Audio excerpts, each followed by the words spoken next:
Next 9 news में आपका बहुत बहुत स्वागत है। मैं हूं आपके साथ अबरारुल हक रहमानी। गुजरात चुनाव में इस बार भारतीय जनता पार्टी के लिए जीत हासिल कर पाना इतना आसान नहीं होगा, क्योंकि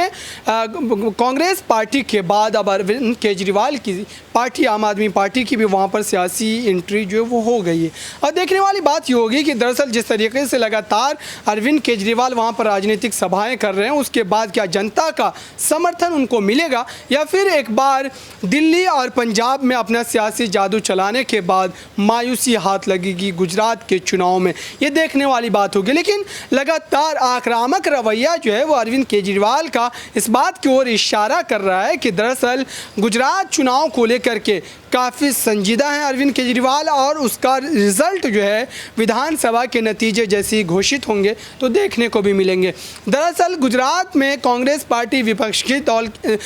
दल के तौर पर मौजूद तो है, लेकिन उनकी उस तरीके से ज़मीनी स्तर पर जो मौजूदगी है वो नहीं दिखती, और यही वजह है कि गुजरात की जनता एक विपक्ष के विकल्प के रूप में उनको नहीं देख पा रही है। ऐसे में अरविंद केजरीवाल की वहाँ पर सियासी आगाज़ का मतलब ये होगा कि एक विकल्प बीजेपी के खिलाफ जनता को मिलता हुआ नजर आएगा। इसी मुद्दे पर विस्तार से बात करेंगे। मेरे साथ बात करने के लिए मौजूद है क्रांति जी, उनसे तमाम सवाल लेंगे और बेहतर ढंग से गुजरात की सियासत को समझने की कोशिश करेंगे। आपसे मेरा जो पहला प्रश्न ये रहेगा कि दरअसल जिस तरीके से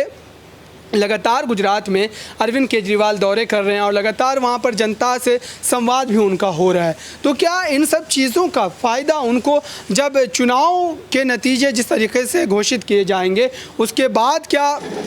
उसका नतीजा जो है वो देखने को मिलेगा? ये देखने वाली बात होगी। आपको क्या लग रहा है कि अरविंद केजरीवाल की ये सियासी मेहनत जो है आने वाले समय में देखने को मिल सकती है नतीजों के रूप में? देखिए, बिल्कुल यहाँ पर अगर हम सियासी समीकरण देखें तो यहाँ पर अरविंद केजरीवाल जो है एक विकल्प के रूप में इस वक्त भाजपा के सामने चुनौती बन के खड़े हैं, क्योंकि भाजपा के लिए अभी बीच में एक ऐसा माहौल हो गया था कि भाजपा के सामने कोई विपक्षी दल था ही नहीं इतना मजबूत जो वहाँ पर चुनावी माहौल में उनको टक्कर दे सके। और इसका एग्जाम्पल आपने देखा होगा, राष्ट्रपति और उपराष्ट्रपति के चुनाव में विपक्ष किस तरीके से टूट रहा था। एकजुट करने का अभियान चलाते हैं, फिर उसके बाद खुद ही टूट जाते हैं। ये वाला माहौल जो है हमें काफ़ी देखने को मिला। और उसके बाद अरविंद केजरीवाल की जो मजबूती है, जब से वो पंजाब का चुनाव जीते हैं तब से ज़्यादा देखने को मिला है कि अरविंद केजरीवाल ने तमाम विपक्षों का भी साथ दिया एक विपक्षी नेता होने के नाते। और उसके बाद अब देखिए एक विपक्ष के एक मजबूत चेहरे के रूप में जो है वो सामने आकर के दिखाई दे रहे हैं। और यही वजह है कि उनके इसी मजबूती की वजह से इस वक्त बीजेपी में हड़कंप मचा हुआ है। जनता सहित तमाम विपक्षी नेता जो है वो इस बात को मानते हैं कि इस वक्त जो है बीजेपी के पास अगर कोई विकल्प के रूप में जनता के सामने ऑप्शन दिखाई दे रहा है तो वो सिर्फ और सिर्फ अरविंद केजरीवाल की टीम ही है।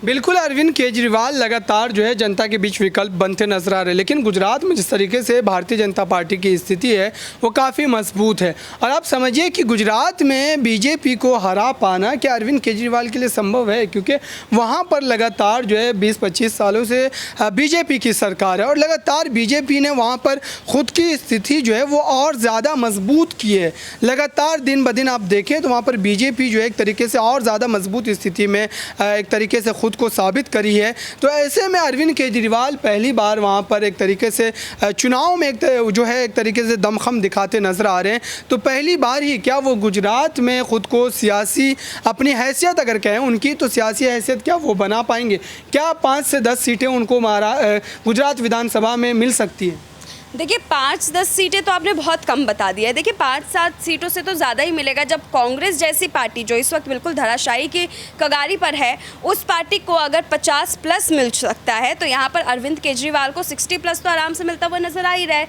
और 60 तो शायद उनका लकी नंबर भी हो गया जिसको वो क्रॉस करते हुए हर बार दिल्ली में भी दिखाई देते हैं। तो जाहिर सी बात है कि इस नंबर को क्रॉस करते हुए वो यहाँ पर भी ज़रूर दिखाई देंगे और गुजरात के चुनाव में एक अलग इतिहास रचते हुए भी नजर आएंगे। देखिए, हम ये नहीं कह सकते कि अरविंद केजरीवाल इस चुनाव में अपनी जीत जो है वो दर्ज कर सकते हैं। अरविंद केजरीवाल की टीम के लिए बेहद मुश्किल है कि इस वक्त गुजरात के चुनावी समीकरण बदल करके वहां पर जीत दर्ज करना, क्योंकि पंजाब की जीत भले ही उनके लिए थोड़ी आसान थी क्योंकि वहां पे गुजरात में माफ़ कीजिएगा पंजाब में जो है कांग्रेस का किला पहले से ही ढह रहा था। वहाँ पर लगातार जो है सीएम का चेहरा बदला जा रहा था, लगातार कांग्रेस के ऊपर से विश्वास उठता जा रहा था लोगों का। तो वहाँ पर बीजेपी को विकल्प ना बना करके अरविंद केजरीवाल को विकल्प के रूप में जनता ने देखा। लेकिन देखिए गुजरात में जो है हर कोई चाहता है कि जिस पार्टी का नेता अगर प्रधानमंत्री पद पर है, राष्ट्रपति पद पर है, उसी पार्टी को जो है हम अपने राज्य में भी जिताएं ताकि हमारे राज्य का विकास हो। तो देखिए ऐसे में गुजरात के लिए ये अभी बहुत बड़ा ऑप्शन है कि बीजेपी को ही वो आगे तक कंटिन्यू रखे, क्योंकि वहाँ पर प्रधानमंत्री के चेहरे पर भी उन्हीं का चेहरा है, राष्ट्रपति के चेहरे पर भी उन्हीं का चेहरा है। तो देखिए सीएम पद पर भी वो ज़रूर चाहेंगे कि बीजेपी का ही रहे। लेकिन इस बार जो है जनता का मूड थोड़ा बहुत फेरबदल के रूप में दिखाई दे रहा है, क्योंकि लोकसभा का जो रिजल्ट जो है वो भी शायद आने वाले समय में पूरा का पूरा बदल सकता है। उसी का प्रभाव जो इस बार गुजरात के चुनाव में ज़रूर देखने को मिलेगा और गुजरात में जो है जनता पलट सकती है पूरी बाजी और अरविंद केजरीवाल को मौका दे सकते हैं। लेकिन जीत का अभी भी बहुत सारे कयास लग रहे हैं कि नंबर में ज़रूर आगे भागेंगे, नंबर जो है वो लास्ट तक लेकर के जाएंगे, चुनाव में लास्ट तक खेलेंगे, लेकिन जीत अभी भी उनके लिए सुनिश्चित नहीं हो पा रही है। क्या अरविंद केजरीवाल लगातार जिस तरीके से अलग अलग राज्यों में अपनी सियासी ताकत को बढ़ा रहे हैं, तो क्या वो राष्ट्रीय स्तर पर खुद का एक तरीके से जो है एक तरीके प्रचार प्रसार तेज़ कर रहे हैं और आने वाले समय में जिस तरीके से तमाम बयानात दिए गए हैं उनके पार्टी के नेताओं के द्वारा, प्रवक्ताओं के द्वारा, ये बात कही गई है कि 2024 लोकसभा चुनाव में विपक्ष की तरफ से पीएम के उम्मीदवार के तौर पर अरविंद केजरीवाल चेहरा बन सकते हैं। तो क्या ये सारी चीज़ें उस रणनीति के तहत की जा रही है या फिर खुद को अरविंद केजरीवाल जो है प्रधानमंत्री नरेंद्र मोदी के खिलाफ एक बेहतर स्थिति में दिखाने के लिए गुजरात में लगातार जो है वो चुनाव में प्रचार प्रसार जो है वो करते नजर आ रहे हैं? देखिए अबरार, यहाँ पर अगर हम बात करें तमाम राज्यों की, तो राज्यों से एक एक चेहरा इस वक्त उभर रहा है जो अपने आप को प्रधानमंत्री की रेस की टक्कर में मान रहा है, भले वो उसके काबिल हो या ना हो। ऐसे में अगर अरविंद केजरीवाल की हम बात करें तो वो अभी अभी चुनाव जीते हैं, ऐसे में तो उनके अंदर काफ़ी ज़्यादा कॉन्फिडेंस होगा कि वो प्रधानमंत्री नरेंद्र मोदी को टक्कर दे सकते हैं, क्योंकि उन्हीं के किले में जाकर के जनता के मुँह से ये निकलवाना कि अरविंद केजरीवाल अगले यहाँ पर भी गुजरात में जो है अपने राज्य स्थापित करें, अपने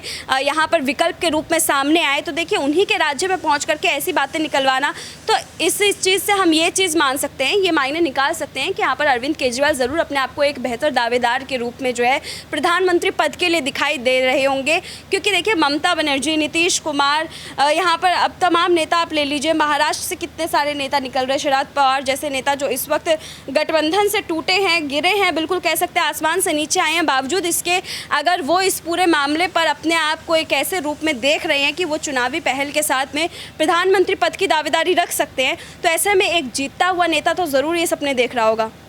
देखिए यहाँ पर अगर बात की जाए, अमित शाह जैसा बड़ा कद्दावर नेता जो सियासी रणनीति लगातार बीजेपी के लिए बनाता नजर आ रहा है और लगातार उनको जो है सियासी फ़ायदे भी अलग अलग राज्यों में मिलते नजर आ रहे हैं, तो क्या अमित शाह की जो चुनौती है, ख़ास करके अगर गुजरात की राजनीति की बात की जाए तो गुजरात की राजनीति को अमित शाह ने करीब से जाना है, समझा है, परखा है, क्योंकि लगातार वो गुजरात की सियासत को जो है समझ रहे हैं और बीते 20-25 सालों से लगातार वो गुजरात में ही सियासत कर रहे हैं। तो ऐसे में अमित शाह के सामने अरविंद केजरीवाल की रणनीति, क्या अमित शाह की उस रणनीति को भेद पाएगी? क्या अरविंद केजरीवाल की वो सियासी ताकत आप देख रही हैं? देखिए चाणक्य की स्थिति में है अमित शाह, उनके ऊपर है प्रधानमंत्री नरेंद्र मोदी। इन दो चेहरों को जब बिहार के जेडीयू के प्रमुख अगर हरा सकते हैं, अगर उन्हें बिहार से बाहर का रास्ता दिखा सकते हैं, तो केंद्र की जगह पर बैठे हुए सीएम ज़रूर इस चीज़ की दावेदारी रख रहे होंगे। बिल्कुल ये देखने वाली बात होगी कि आने वाले समय में दरअसल अरविंद केजरीवाल जिस तरीके से सियासी हुंकार बढ़ रहे हैं गुजरात की सियासी ज़मीन पर, उसके बाद जनता का किस तरीके से रिस्पांस जो है वो देखने को मिलता है। जब गुजरात चुनाव की तारीखों का ऐलान होगा, उसके बाद चुनाव प्रचार में जब एक भिड़ंत देखने को मिलेगी प्रधानमंत्री नरेंद्र मोदी, अमित शाह और अरविंद केजरीवाल के बीच, उसके बाद तमाम जो सियासी एक तरीके से कयास आ रही है उस पर स्पष्ट होती जो एक तरीके से तस्वीर है वो देखने को मिलेगी। फिलहाल इस खास कार्यक्रम में इतना ही। देखते रहिए ताज़ा तरीन खबरों के लिए नेक्स्ट 9 न्यूज़ को। धन्यवाद।